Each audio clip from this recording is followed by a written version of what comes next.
thank you for having us. So I asked my brother to print my notes off for me, and this is what I'm doing.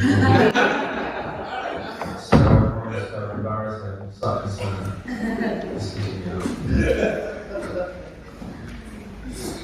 So, thank you to these guys. I'm very excited. We've been talking and planning and getting ourselves aligned.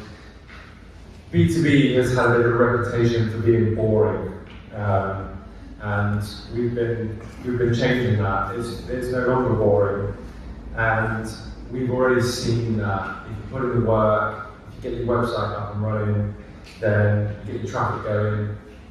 B2B is going to work for your business. So we're going to talk about that. And there is a bigger, quieter battle happening in B2B right now.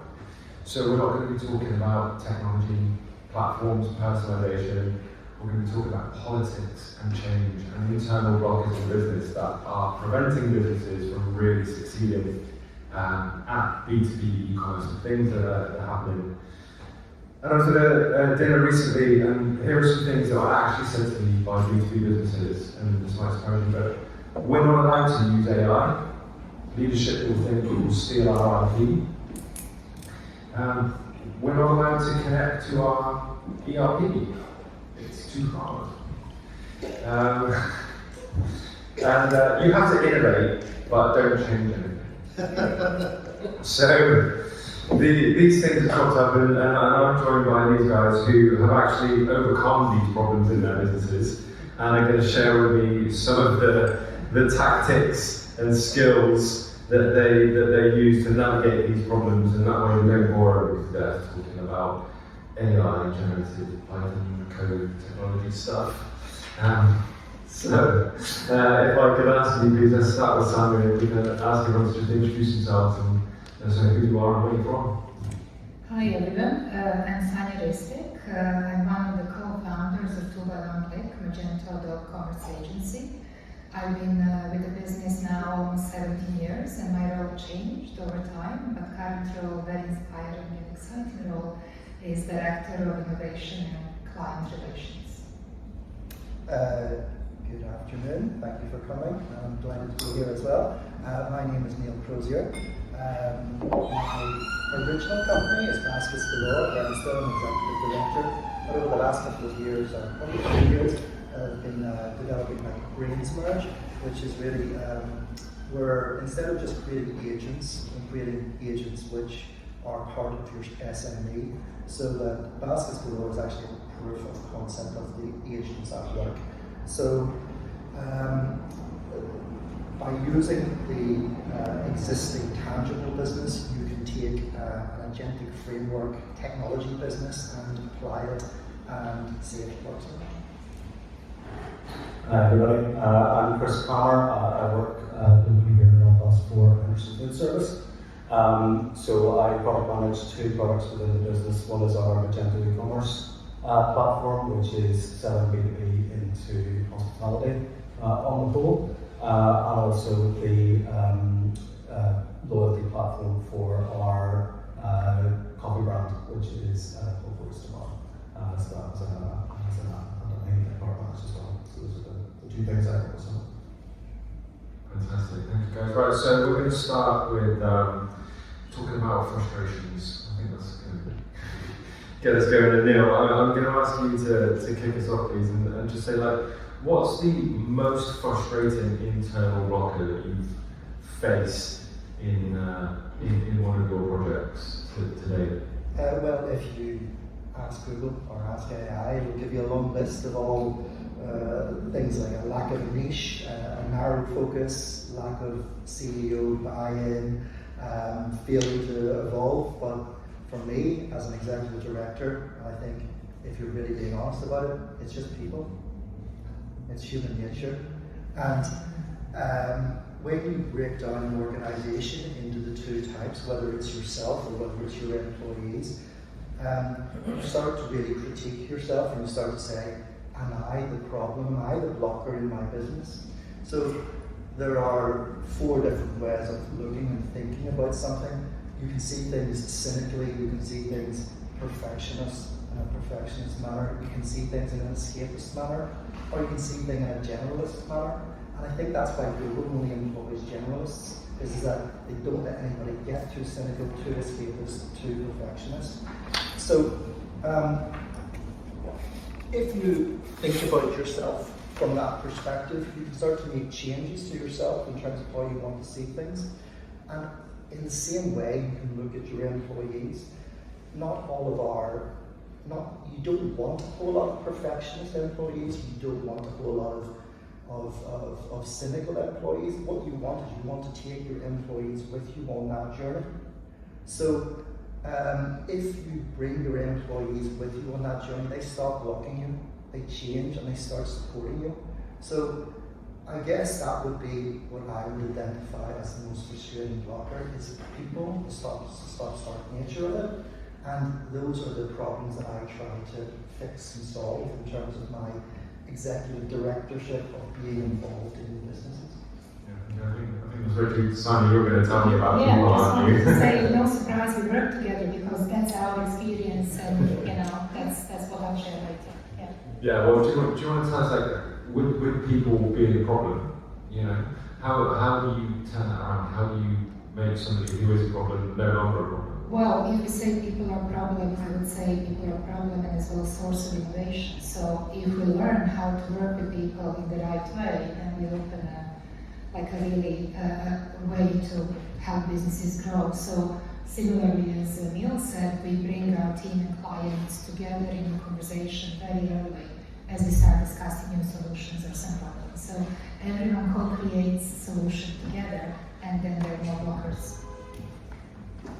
Chris, how does that fit with you? Because you kind of fit in that part as a person also, don't you? Yeah, I mean, that certainly would echo our experience going through significant digital transformation over the last 5 years. So, we pivoted to e-commerce in a serious way during COVID. It was a reaction to the COVID pandemic. It was one of many different things that the business was doing in order to try and survive during what was, when hospitality was nearly completely shut, what was a very difficult time for our business. But it wasn't the only thing we were doing. So trying to get people in those early stages, trying to get people to take notice and give input at the same time as they were trying to do everything else that they were being asked to do was difficult. I think as we've gone on and as we've embedded, the journey has been more about how do we change the narrative around here's why again asking us to do something different, here's why again asking us to bend ourselves out of shape so that it works for the business. Or here's why I'm talking about how well they're doing again. Actually what you're trying to do is you're trying to get people to understand what's going on in their business, where their sales are coming from, how their sales are growing, and the role that online is playing in that, alongside all the traditional things that we've been doing for 50 years in order to sell products. So when you're bending rules in a business, what happens with leadership teams? What message comes back down as you're saying, okay, I'm going to break this to push forward? I mean, if I could start you off and then go to Neil as someone who'd be that person maybe feeling that frustration and pushing back on that, and how you work that out together. I mean, certainly with leadership, I suppose the big challenge is that oftentimes you're working with the C-suite who don't like to work with nuance, who don't want to get into the nitty-gritty of the detail. But oftentimes, particularly in our world, it's that nuance and it's that nitty-gritty that is actually the really important thing. So it's really around making sure that you're telling the most succinct, impactful data stories. What is this doing for the business? How is this impacting everything else that's going on, and what role are you playing? If you can tell that story correctly, both into the C-suite, but also sideways and also down, you've got to be telling that story universally across the business. No, do you agree that you need the detail, do you need all of the ins and outs to be able to? Yes, you absolutely have to have the detail, you have to burrow down and find it. However, I'm very lucky, I'm self-employed, I'm a small business, so I can create rules much easier. Sanya's laughing there. I would, my external connections would be where I follow all the rules, etiquettes, and whatever, and I'm very observant, listening, and assessing from that. Internally, I am a destroyer of rules, and the reason for that is that I don't think that the past way of doing business is going to survive the AI curtain that we're going through here. So I'm completely upsetting the established order, and I am asking staff and employees to ask questions on why they're doing stuff, how they're doing stuff, what they're doing it, what they're doing it for, in order to make the organisation much more powerful and stronger, so that it's not at the mercy of external influences. By external influences, I also mean things like Google advertising, all of these, Bing, the AI bots that's going on. Make your organisation strong enough to resist them, because if you don't have a story to tell, they will decide your story for you and put that as an AI narrative. I say all the time that technology is your language, not your story. And you need to know your business story. You need to know it, really know it. So that if you're challenged, you don't suddenly go, oh yeah, well, it might be this. Because as soon as that happens, the technology starts to lead the way. And Sanya, you have to manage clients who are coming to you with their story, or maybe they're coming to you with, can I have this technology? How do you wrangle that situation? How do you keep it all together, and what tactics do you use? Yes, so over time we developed strategic calls with clients that are monthly, and in these calls clients are sharing their vision, and then we bring our experience from a number of projects, because often there will be similar problems that clients are having. So basically we co-create the way forward. As clients are really coming to listen, and I'm there to listen and see what's the right solution for their business. So we are basically creating stories together, helping our company and with clients, because only cooperation, co-creation can give real, truly impactful result. Incredible. I love it. You caught me off guard and taken me 2 questions further down, so I'm going to jump forward a little bit. So, I think, could you share with me just something from you personally? Because you've been doing this for 17 years, when was there a moment where something clicked, when you went, I know how I can get people to get this project moving? What is it that lit up and made you go, I know what's going to move the needle? Well, I think me personally, I've done years of coaching and courses and innovation courses, leadership courses, and actually I got the knowledge that helped me work with my team differently. Like in early days, I was like, I know the solution, let's go do that, and there was of course resistance. But now, the way we together create solutions, there is something called creating from emerging future. So basically, I'm listening to the team, I'm listening to the clients, and then from that listening, the picture emerges like, oh, this is the way forward. So, Chris, it's a process, and we learn that it takes time. Complexities are often difficult to solve easy, but we have the process to bring all the voices, disrupt the voices, wisdom, knowledge, and then see what's the small thing we can do to move forward. Great. Chris, let's say you've got your story, and you've got a complex setup. Yeah. You've explained to me how the project and the timeline that you went through. How do you communicate that to new people, to internal teams, to external teams? Like, do you write it down? Do you sit down and talk about it? Is it a mixture of both? Do you use tools? Like, how do you keep people aligned with that story? It's really in our business. It's about personal connections. It's about personal relationships. C-suite level, but also the managerial level. It's about making sure that the right conversations are going on. But one of the big things for us to be successful is in terms of having the engagement of our sales team. We are a business that still, even though the majority of our sales now go through online, are still very reliant on that one-to-one relationship that exists between a sales rep and a customer. So that, both in terms of us feeding information into them, but also getting feedback from them, is absolutely key. So one of the ways that we've developed the team, which is sitting just over there, is the wonderful Cassandra, who has moved into a role which is still, talking to customers a lot, leading on customer support, but also being that regular point of contact with both internal and external customers, going out, spending days in trade, talking regularly to our sales teams, but making sure that information is feeding back into what we do as well. So when we're developing, we refer to her as the voice of the customer.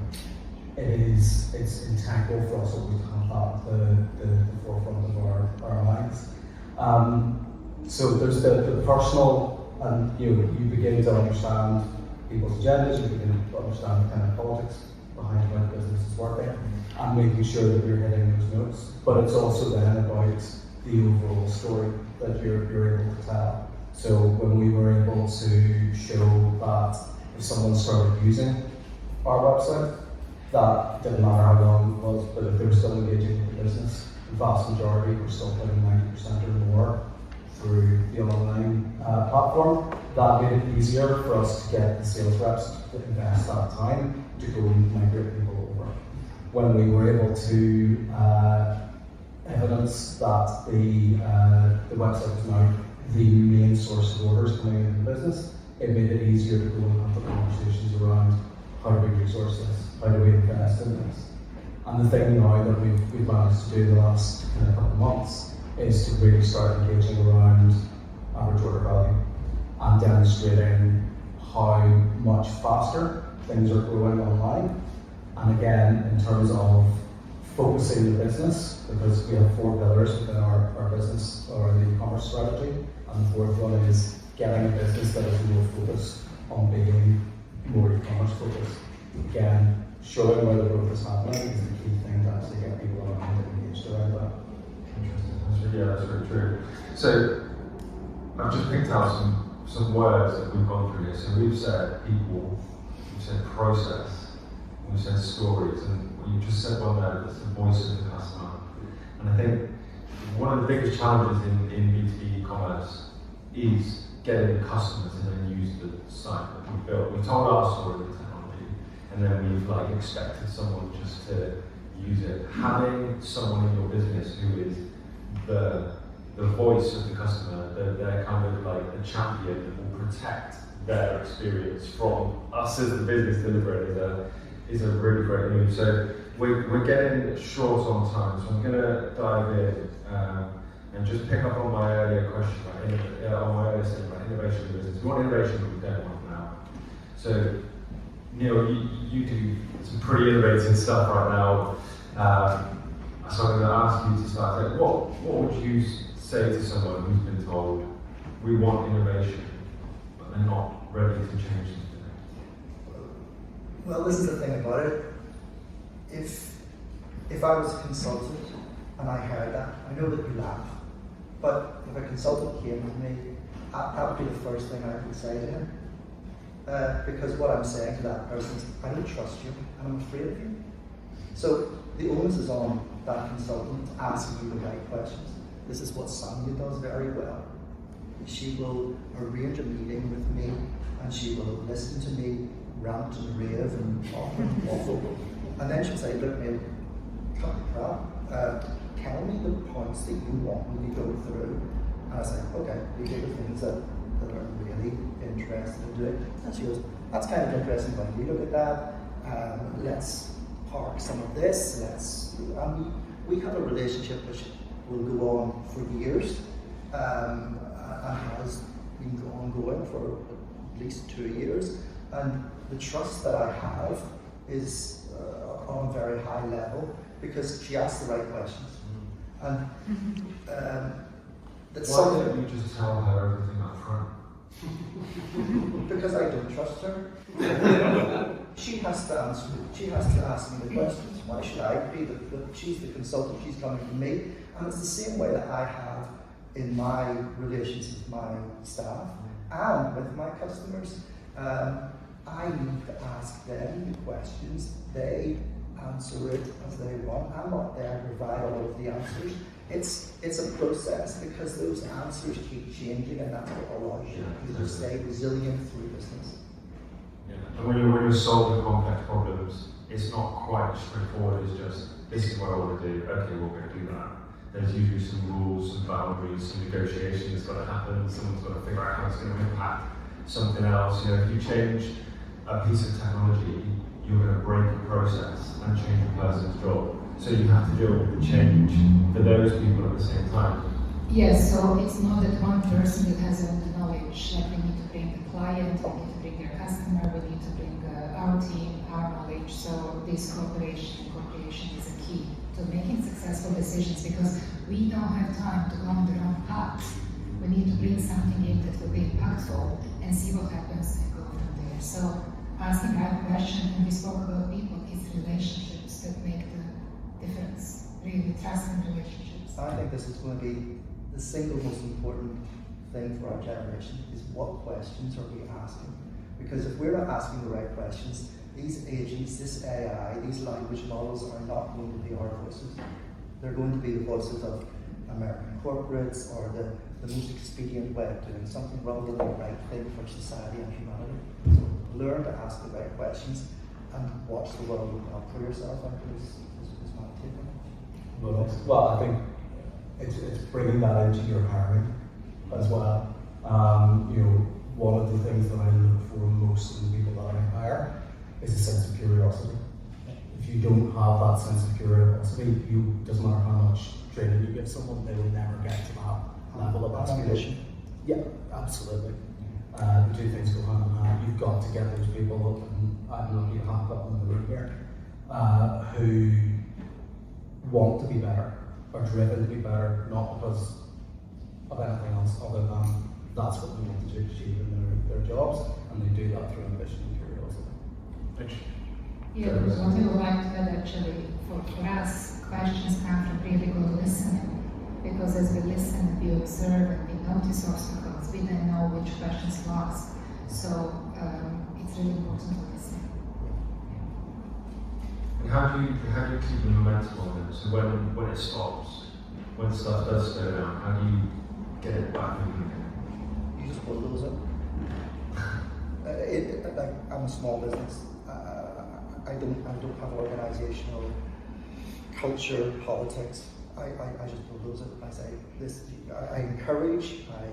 I create feedbacks and stuff like that. But at the end of the day, I will force it through because it is important and it needs to get done. And I will change the people rather than change the process. Now that's different in large organizations. Your turnover is in a day more than mine in a year, and it's different from you, which is much more political. But that would be my answer. I would build those. I think from my perspective, it is we don't have that level of control to change whatever we want to change. So we also, you know, in terms of hospitality and fast-moving consumer goods, the emphasis is on the fast. A lot of our day-to-day is how are we getting through the day, and what is really challenging for us is finding the time to be focused on what's 3 months, 4 months, 5 months ahead, when we are literally far out to get through the day a lot of the time. So what we try to do as a team is to take that time each month to be realistic about what we can actually achieve, set those goals, and then at the end of each month review, did we achieve them, what worked, what didn't, what we started, what we progressed, and what we finished. Fantastic, thank you guys. Well, so we've talked and we've discovered that people are the problem, but they are also our solution. A very wise man once said to me that, exactly that. They're the solution, and Yeah. that's why we put them right at the very centre Right. of what you're doing. They are the blocks, they're the obstacles to your progression, but they are also the solution to it. But it is a cycle. It's people, process, technology. They work together, and every change you make in your business is going to impact all of those. And one of the struggles we have with the B2B e-commerce aspect is we've taken all of our learning from our day-to-day experience of shopping for ourselves, and we then write our story to fit that, and we don't change and introduce problems. We just need to dig into those stories, take the time to understand them, communicate them to our service providers, and then we can figure it out together. So I'd just like to ask, is there anyone who's like facing a challenge right now in their business in some way? Don't have to get too deep on it, but wants to get the panel's take and ask how they would approach it, or do you have a question that you'd like to ask the guys about how they're overcoming the challenges of change?